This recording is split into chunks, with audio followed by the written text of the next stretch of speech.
चलिए हम आगे बढ़ते हैं। तो आज हम देखने वाले हैं Bohr's model, Bohr's atomic model. तो जैसे हमने लास्ट देखा फोटो इलेक्ट्रिक इफेक्ट और ब्लैक बॉडी रेडिएशन का जो कंसेप्ट था, अब हम बोर्स एटॉमिक मॉडल की तरफ बढ़ रहे हैं। तो सबसे पहले कुछ बेसिक चीज़ें आप ध्यान में रखिए। इसके जो पोस्टुलेट्स है, जो पॉइंट्स है बोर के इम्पोर्टेंट, उसने जो बेसिक कंसेप्ट दिया, ये इतना ज़बरदस्त और सिस्टमेटिक था कि बोर के इस कंसेप्ट को आज भी मतलब बेसिक लेवल से पढ़ाया जाता है, क्योंकि बहुत इजी और सिंपल वे में एक्सप्लेनेशन था इसका। ओके, अब यहां पर जरा ध्यान से देखिए आप लोग। पहला जो पॉइंट है, electron revolves around the nucleus with definite velocity in a circular path of a fixed radius and energy called orbit,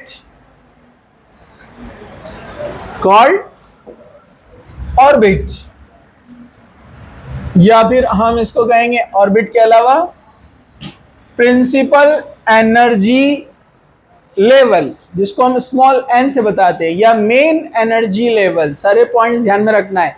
main shell कह सकते हैं, शेल्स कह सकते हैं, समझा आपको। तो ये है पहला इसका पॉइंट कि बोर बोलता है कि न्यूक्लियस सेंटर में है और उसके अराउंड एक सर्कुलर फिक्स पाथ है जिसमें इलेक्ट्रॉन रिवॉल्व हो रहा है। ये इलेक्ट्रॉन यहां पर रिवॉल्व हो रहा है, तो एक फिक्स पाथ है, इलेक्ट्रॉन वहीं पर घूमेगा। पहला पॉइंट बोर का, और इसको उसने नाम दिया प्रिंसिपल एनर्जी लेवल या प्रिंसिपल क्वांटम नंबर भी हम इसको कहते हैं। ठीक है, तो स्मॉल एन से इसको बताया जाता है। जैसे अगर मैं कहूं this is the first energy level, so it is called n is equal to 1। अगर मैं इसको कहूं एन, ये सेकेंड एनर्जी लेवल है, तो इसको हम क्या कहेंगे, एन इज इक्वल टू 2। यहां एक इलेक्ट्रॉन है जो मूव हो रहा है, यहां एक इलेक्ट्रॉन है जो रिवॉल्व हो रहा है। ठीक है, इधर एक इलेक्ट्रॉन रिवॉल्व हो रहा है, इधर एक इलेक्ट्रॉन रिवॉल्व हो रहा है, फॉर एग्जाम्पल। तो इसका एनर्जी फिक्स है, इस एनर्जी लेवल का, इसका एनर्जी भी क्या है, फिक्स है। तो फर्स्ट पॉइंट, पॉइंट नंबर 1। चलिए हम आगे बढ़ते हैं। इस तरह से उसने उसको रिप्रेजेंट किया। तो यहां पर आप देखेंगे n इज इक्वल टू 1 है, जिसको k भी कहते हैं। n इज इक्वल टू 2 है, जिसको l कहते हैं। n is equal to 3 m कहते हैं। n is equal to 4 n कहते हैं। ऐसे 7 तक यहाँ पर ऑर्बिट्स बताए गए हैं। तो it is called orbit, a fixed circular path is called orbit, a fixed circular path. ये फिक्स्ड एनर्जी लेवल है, प्रिंसिपल क्वांटम नंबर कहते हैं, इसको शेल भी कहते हैं। तो अभी अभी उसने यहाँ पर कहा प्रिंसिपल क्वांटम नंबर को KLMNOP, इस तरह से आप रिप्रेजेंट करेंगे 1 2 3 4 5। N indicates principal quantum number, इसको याद रखिए, principal quantum number. Shell, main shell, school में पढ़ा है ना आपने, शेल्स, बस वही ये कंसेप्ट बोर ने दिया। चलिए हम थोड़ा और आगे बढ़ते हैं। यहां पर सेंटर में एक न्यूक्लियस है और इलेक्ट्रॉन क्या होते हैं, इसके अराउंड में घूम रहे हैं। ठीक है, थोड़ा सा ये बल्जिंग बन गया, सर्कुलर पाथ बताया उसने एग्जैक्टली इस तरह से, बिल्कुल जिस तरह हमने पहले ड्रॉ किया था। ठीक है, चलिए हम आगे बढ़ते हैं। लेकिन अगर 3 डायमेंशनल स्ट्रक्चर देखेंगे हम उसका, तो आपको इस तरह से नजर आएगा। न्यूक्लियस सेंटर में ये आप देखेंगे इलेक्ट्रॉन इस तरह से मूव हो रहा है, जबकि ये वाला इस तरह से मूव हो रहा है। तो इसके और बहुत सारे अलग अलग रिप्रेजेंटेशन है। हम आगे बढ़ते हैं सेकेंड पॉइंट की तरफ। Second point, point number 2, postulate number 2। As long as electron revolve in the same orbit, its energy remain constant. The electron neither emit energy nor absorb energy. Hence these orbits are termed as stationary state. क्या बोलते हैं इनको? Stationery state. मतलब ये जो circular path है जिसमें electron revolve हो रहा है, तो इसमें जो घूमने वाला ये जो इलेक्ट्रॉन है, इसकी एनर्जी यहां पर क्या है बोल रहे वो, कांस्टेंट। एनर्जी क्या है, कांस्टेंट। मतलब ना ये एनर्जी रेडिएट करेगा और ना एब्जॉर्ब करेगा जब तक वो उस पाथ के अंदर है। जब तक वो उस पाथ में घूम रहा है, ना एनर्जी देगा ना एनर्जी लेगा। सेकेंड पॉइंट, ठीक है। चलिए हम आगे बढ़ते हैं। Third point, the energy of electron changes when electron move from one orbit to another orbit. लेकिन अगर हम दूसरी एक ऑर्बिट लेते हैं, फॉर एग्जांपल मैं इसको सेकंड ऑर्बिट यहां पर ड्रॉ करता हूं, ठीक है, जरा ध्यान से देखिए। ओके, अगर ये इलेक्ट्रॉन यहां से जंप करके यहां आ जाता है तो डेफिनेटली ये जो नियर है इसका एनर्जी कम है और ऊपर नेक्स्ट जो एनर्जी लेवल है उसका एनर्जी ज्यादा है। तो डेफिनेटली लेवल 1 से n इज इक्वल टू 1 से n इज इक्वल टू 2 में अगर इलेक्ट्रॉन को जाना है तो एनर्जी एब्जॉर्ब करना पड़ेगा। समझा? So when electron jumps from lower energy level n is equal to 1 to higher energy level n is equal to 2, it absorbs energy। Energy क्या करेगा? वो एब्जॉर्ब करेगा। समझा आपको? एब्जॉर्ब होगा, उसमें एब्जॉर्प्शन होगा। लेकिन अगर electron n is equal to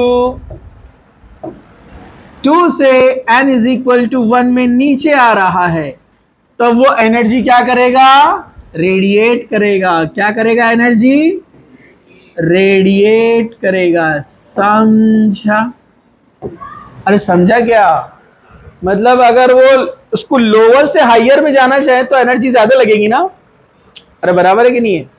यहाँ एनर्जी कम होती है, ऊपर जाएगा तो एनर्जी ज्यादा लगती है, ठीक है। लेकिन याद रखना हमेशा माइनस में वैल्यू ऊपर वाले की कम आएंगी, क्योंकि माइनस में छोटा नंबर क्या होता है? बड़ा। समझा क्या? ये भी एक पॉइंट है। क्या कंसीडर किया जाता है पता है आपको? जो एटम है, एटम के बाहर जो इलेक्ट्रॉन है ना, इसकी एनर्जी को क्या कंसीडर करते हैं? जीरो। क्या कंसीडर करते हैं? डेफिनेटली जब वो न्यूक्लियस से करीब आएगा तो उसको एनर्जी क्या करना पड़ेगी? लूज। हायर से लो की तरफ जा रहा है ना? अरे भाई इधर हायर है ना, तो हायर से लो की तरफ जा रहा है ना, तो इलेक्ट्रॉन जब इंटर होता है तो एनर्जी क्या करता है? लॉस। और जीरो में से लॉस बोले तो क्या है? माइनस। इसलिए माइनस से रिप्रेजेंट किया जाता है। समझा आपको? तो जितना माइनस में, जितना वो न्यूक्लियस के करीब जा रहा है माइनस में वैल्यू बढ़ेगी ना, तो नीचे की जो वैल्यू रहती है एनर्जी लेवल की, EN वैल्यू जिसको बोलते हैं हम एनर्जी लेवल, जो एनर्जी होती है माइनस में नंबर बड़ा होता है लेकिन एनर्जी क्या होती है? कम। मतलब हम न्यूक्लियस से जितना दूर जाएंगे एनर्जी इलेक्ट्रॉन में ज्यादा होती है। समझा? और जब वो इनफाइनाइट लेवल यानी पूरी तरीके से छोड़ देगा उसको, तो वहां पर हम उसको जीरो कंसिडर करते हैं। ऐसा बोर ने बताया। अब चलिए हम आगे बढ़ते हैं नेक्स्ट। तो ये थर्ड पॉइंट समझा आपको? तो ये जैसे ही वो एक ऑर्बिट से दूसरे ऑर्बिट में जा सकता है, शेल में जा सकता है, n इज इक्वल टू 1 से L में जा सकता है, मतलब n L से जा सकता है M में, K से M में, M से L में वापस भी आ सकता है, ठीक है। चलिए पॉइंट नंबर 3 याद रखिए आप। पॉइंट नंबर 4 यहां पर नहीं दिया है क्योंकि वो उसी से रिलेटेड पॉइंट था, जो एनर्जी एब्जॉर्ब करता है या क्या करता है? रेडिएट करता है, लॉस करता है। By absorbing sufficient energy H into nu. H Planck's constant है और न्यू क्या है? फ्रीक्वेंसी। ये इलेक्ट्रॉन है फर्स्ट शेल में, कोई ना कोई फ्रीक्वेंसी उसके पास आएंगी ना, तो वो एनर्जी एब्जॉर्ब करके वो हायर लेवल में जाएगा। समझा आपको? Moves from lower energy level to higher energy level, जो मैंने बात कही, लोअर ऑर्बिट से हायर ऑर्बिट में वो मूव होगा, ठीक है। वैसे ही हायर ऑर्बिट से जब लोअर ऑर्बिट में आएगा तो अभी उसकी बात नहीं किया उसने, अभी सिर्फ लोअर से हायर जा रहा है। It is called excitation. क्या बोलते हैं इसको? तो मैं यहां पर बताता हूं, ये है n is equal to 1, electron यहां पर बैठा हुआ था, n is equal to 2, electron यहां पर चला गया। It is called excitation. क्या बोलते हैं इसको? एक्साइटेशन। समझ में आया? कुछ मुश्किल? ये वाइब्रेट तो नहीं हो रहा है ना? देख रहे हैं ना? हाँ ठीक है, okay. It is called excitation. When electron falls from higher energy level to lower energy level, energy H into nu is emitted, ground state में वापस आ रहा है। समझा आपको? तो वो एनर्जी क्या करेगा? लूज। यहां पर एनर्जी क्या कर रहा है? वो गेन। यहां पर एनर्जी क्या कर रहा है? वो लूज। समझा क्या? मतलब H इंटू न्यू इधर ऐड हो रहा है, इधर H इंटू न्यू बाहर। समझा क्या? अरे समझा क्या? कुछ मुश्किल? बोलो ना, अरे बोलो ना, कुछ मुश्किल? सवाल ही नहीं समझा? ओके जाने दो, ठीक है। अरे समझा क्या? नो प्रॉब्लम, पुढे जायचं। चला इधर देखो, डोंट टॉक, बात नहीं, पूरा ध्यान दो इधर। हाँ उसको भूल गए आप? हाँ चलो हम आगे बढ़ते हैं। सी, हर बार भूल जाते हैं वहां बैठने वाले। चलो हम आगे बढ़ते हैं। फॉर एग्जाम्पल हमको एनर्जी अगर काउंट करना है, ये मैं एक्सप्लेन कर दिया अभी, पिछला जो मैंने आपको बताया ना वही था, ये सेम पॉइंट है। अगर अपने को चेंज इन एनर्जी निकालना है तो E2 माइनस E1, या ऐसा बोल सकते हैं हम फाइनल माइनस इनिशियल। समझा आपको कि भाई इलेक्ट्रॉन पहले यहाँ पर n इज इक्वल टू 1 के पास था, अब n इज इक्वल टू 2 के पास चला गया, तो यहाँ जो एनर्जी है माइनस यहाँ एनर्जी, तो अपने को पता चल जाएगा ना डिफरेंस कितना है एनर्जी में। समझा आपको? उसको बोलते हैं डेल्टा E। तो delta E is equal to E2 minus E1। E2 higher energy, E1 lower energy. कब? एक्साइटेशन जब होगा। लेकिन जब इलेक्ट्रॉन फॉल होगा तो E2 कौन रहेगा? नीचे वाला, और E1 कौन रहेगा? ऊपर वाला। तो ये इंपॉर्टेंट है कि उसने रेडिएट किया क्या, एब्जॉर्ब किया, उसके हिसाब से आपको E1 E2 डिसाइड करना है। समझा आपको? अगर वो लोअर से हाई में जा रहा है तो ये है E2 और ये है E1। कब? एक्साइटेशन हुआ तो। लेकिन अगर वो एनर्जी रेडिएट कर रहा है, रिलीज कर रहा है रेडिएशन, तो अब यहां पर कौन रहेगा? E2 ये रहेगा, E1 ये रहेगा। मतलब यहाँ E2 छोटा है, यहाँ पर E2 बड़ा है। समझा क्या? सिंपल है, कुछ मुश्किल? नो मुश्किल। चलो हम आगे बढ़ते हैं। See here, Bohr's propose that, fourth point, जरा ध्यान से देखो इधर, इधर। Bohr's propose that angular movement of revolving electron is quantized.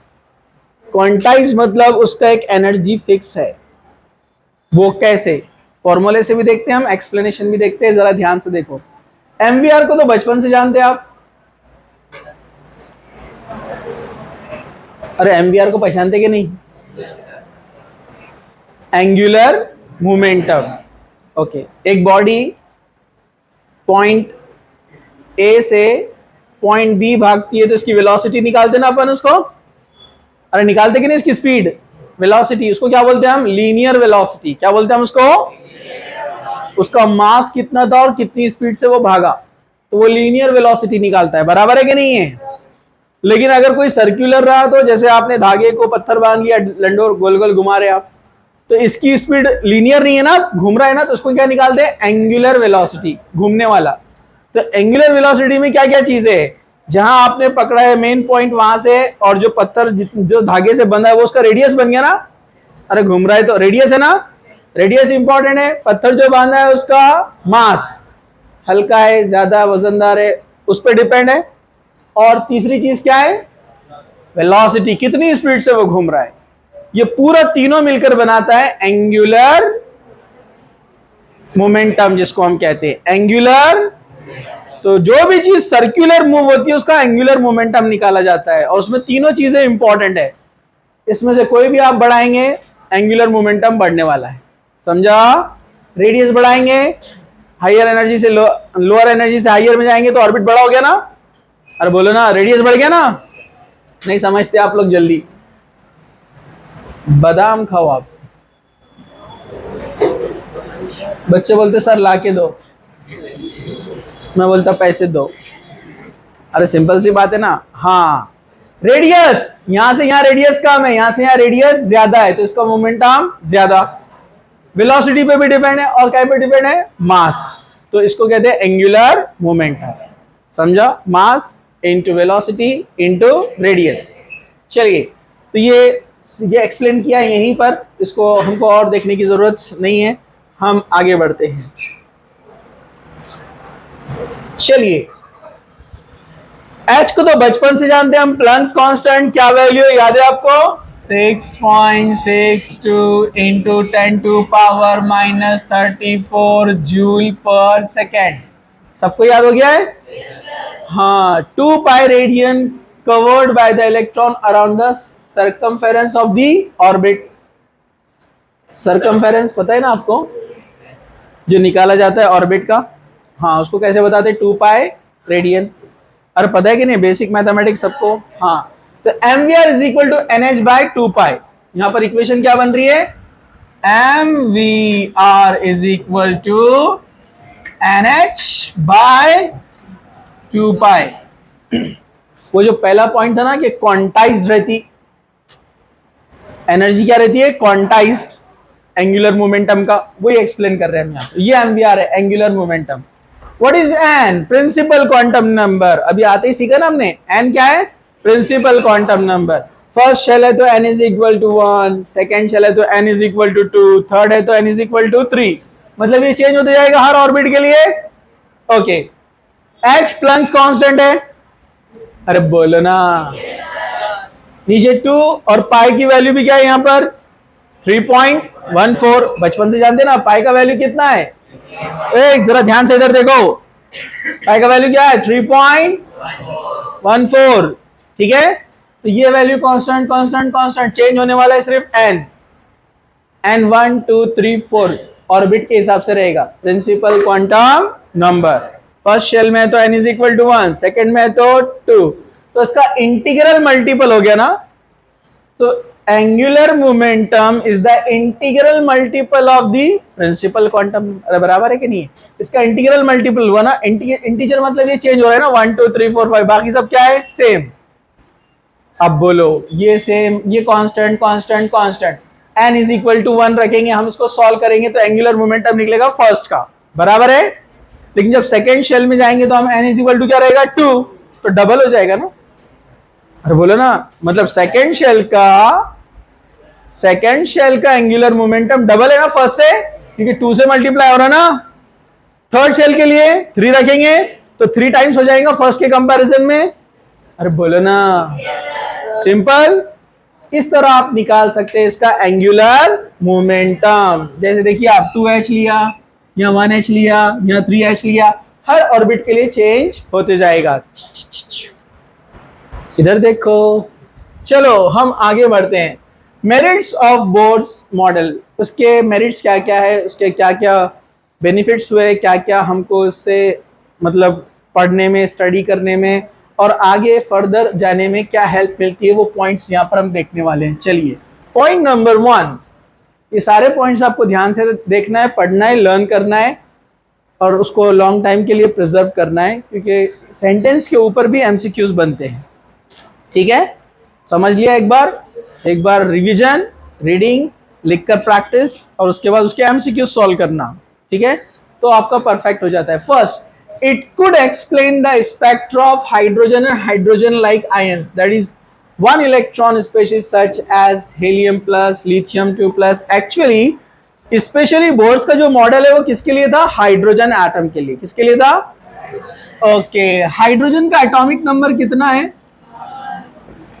Atomic number 1 है हाइड्रोजन का। Yes, atomic number 1। तो उसके पास इलेक्ट्रॉन कितना होता है? एक होता है ना। हाँ, हीलियम का एटॉमिक नंबर कितना है? हीलियम का एटॉमिक नंबर कितना है? 2। तो उसके पास प्रोटॉन कितने हैं? 2 और इलेक्ट्रॉन भी 2। अरे भाई, एटॉमिक नंबर क्या बताता है? प्रोटॉन नंबर, और जितने प्रोटॉन होते हैं उतने इलेक्ट्रॉन। लेकिन ये हीलियम के लिए एप्लीकेबल नहीं है, क्योंकि हाइड्रोजन के पास इलेक्ट्रॉन कितने हैं? 1। तो इसके पास इलेक्ट्रॉन कितना हो गया? 2। तो इसके लिए एप्लीकेबल नहीं है। लेकिन अगर आप लेंगे हीलियम प्लस, हीलियम प्लस का मतलब क्या? उसने एक इलेक्ट्रॉन लॉस किया है। अरे भाई, हीलियम के पास 2 इलेक्ट्रॉन होते हैं, जब एक लॉस हो जाएगा तो बचेगा कितना? 1।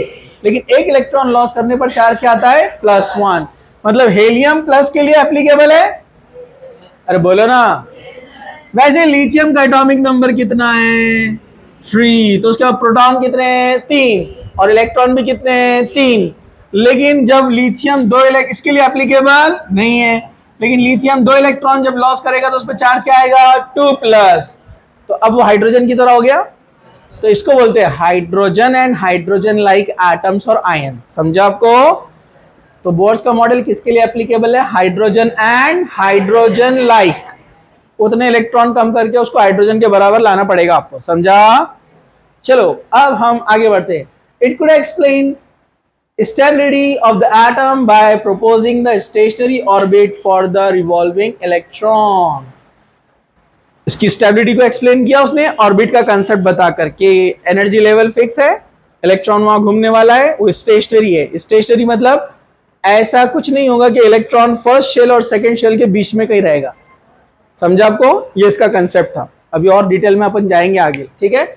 ये एक उसका पॉइंट था। चलो नेक्स्ट पॉइंट हम आगे बढ़ते हैं। Third point, it was able to calculate the Rydberg constant value which is in good agreement with experimentally derived value. ये वैल्यू आपने लर्न कर लिए थे बचपन में, याद है आपको? क्या है वैल्यू? ये 1,09,677। वो चलता है इतना, वो इतना का टेंशन ले रहे आप? हाँ, 1 ग्राम कम आ गया तो बहुत टेंशन लेते लेडीज। बराबर है कि नहीं है? नहीं लेते लेडीज? ओके। क्या सब लोग जाग रहे हैं? क्या सब लोग जाग रहे हैं? थोड़ा सा ध्यान से देखना है।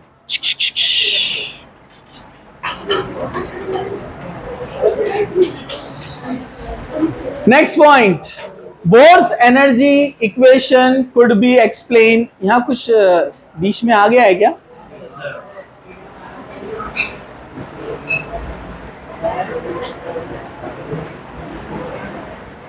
और भी कुछ है?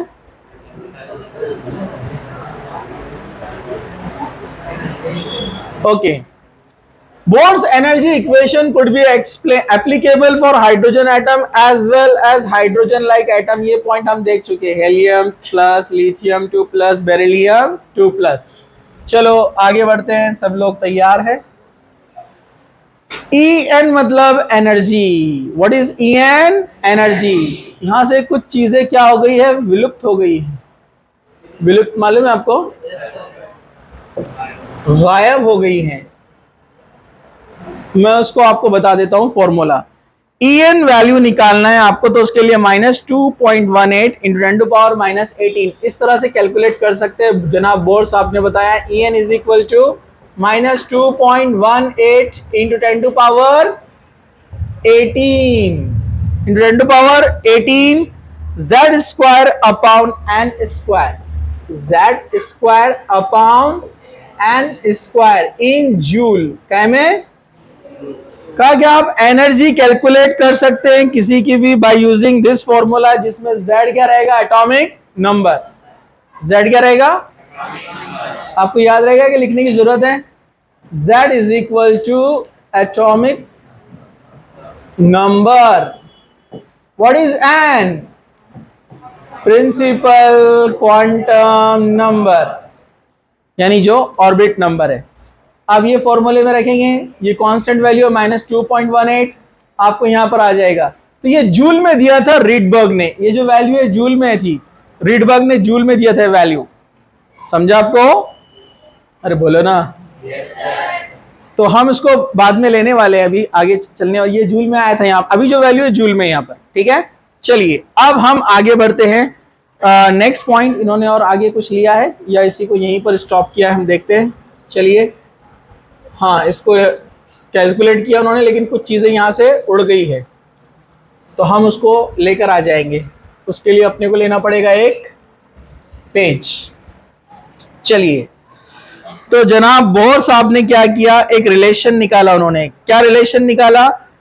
चेंज इन एनर्जी वाला। अपन ने शुरू में एक लिया था चेंज इन एनर्जी का, याद है क्या आपको? Change in energy is equal to, बोलो क्या बनता है? E2 minus E1। क्या ये बात दुरुस्त है? बात मत करो।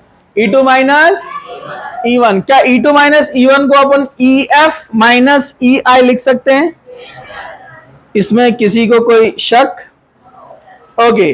और E की वैल्यू उन्होंने बताया -RH इसको इधर कर दो।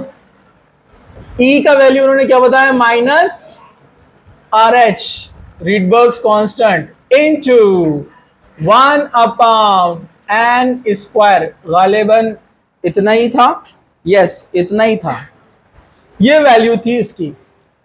तो हम इसको ऐसे लिख सकते हैं, minus R H upon n square. अरे बोलो ना, अगर हमको दो वैल्यू लेना रही E2 और E1 तो क्या हम इसको चेंज कर सकते हैं यहां पर इस तरह से, N2 और N1 लिखकर।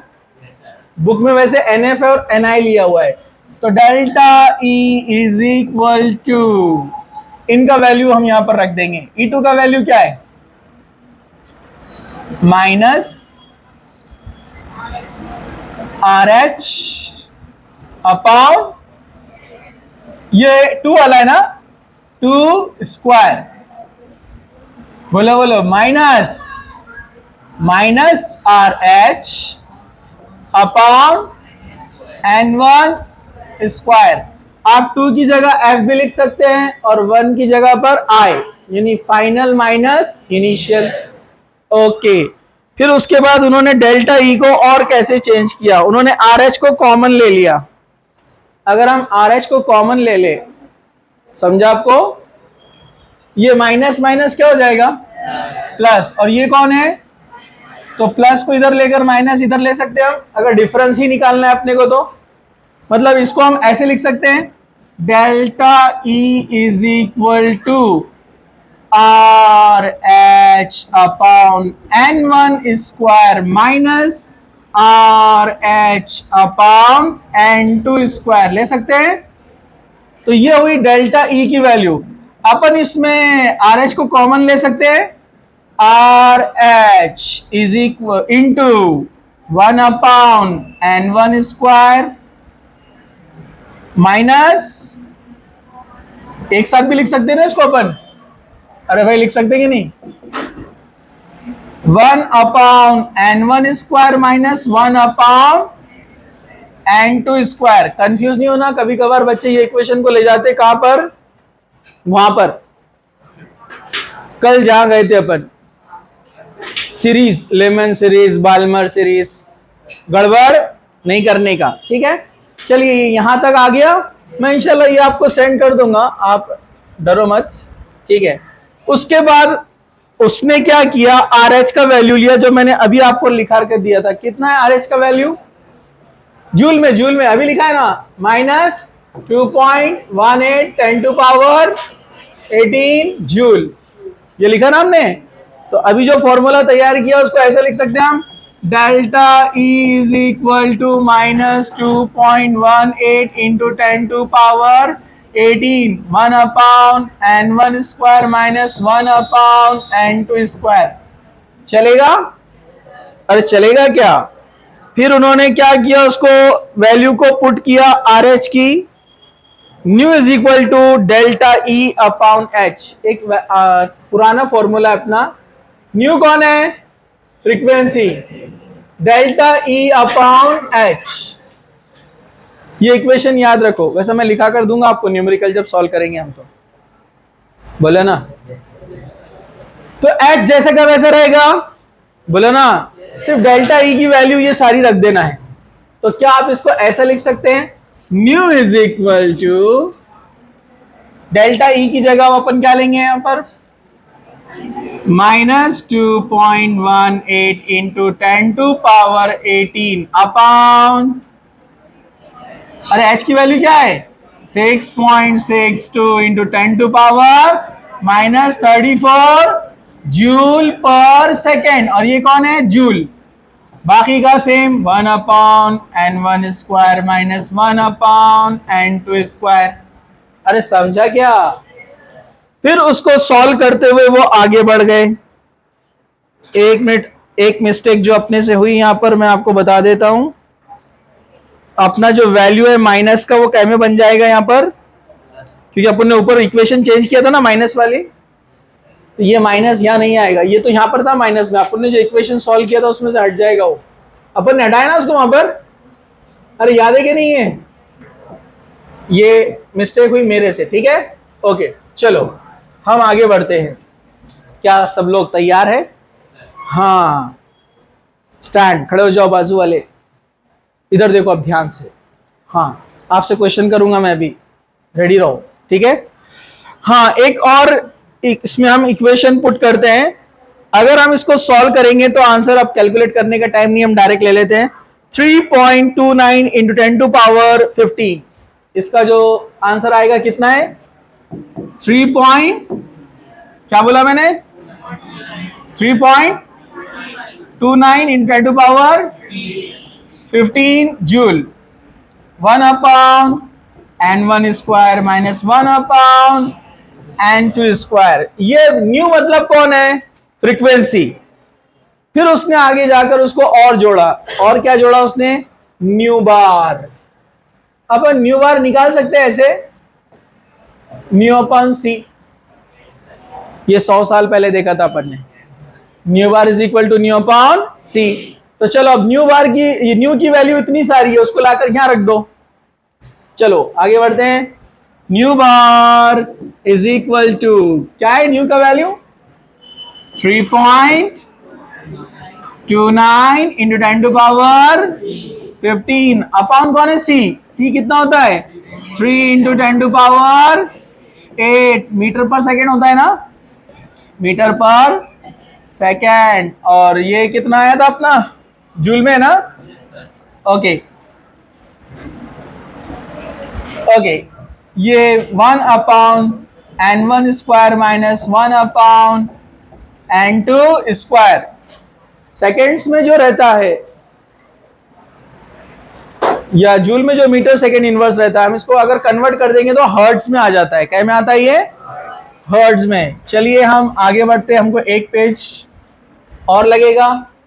जो वैल्यू थी 3.29 into 10 to power 15 upon 3 into 10 to power 8, उसको आप सॉल्व करते हैं तो आपको आंसर मिलने वाला है 1.09667, सॉरी 10966, पावर हटाने के बाद 10967 1/n1 square minus 1/n2 square hertz.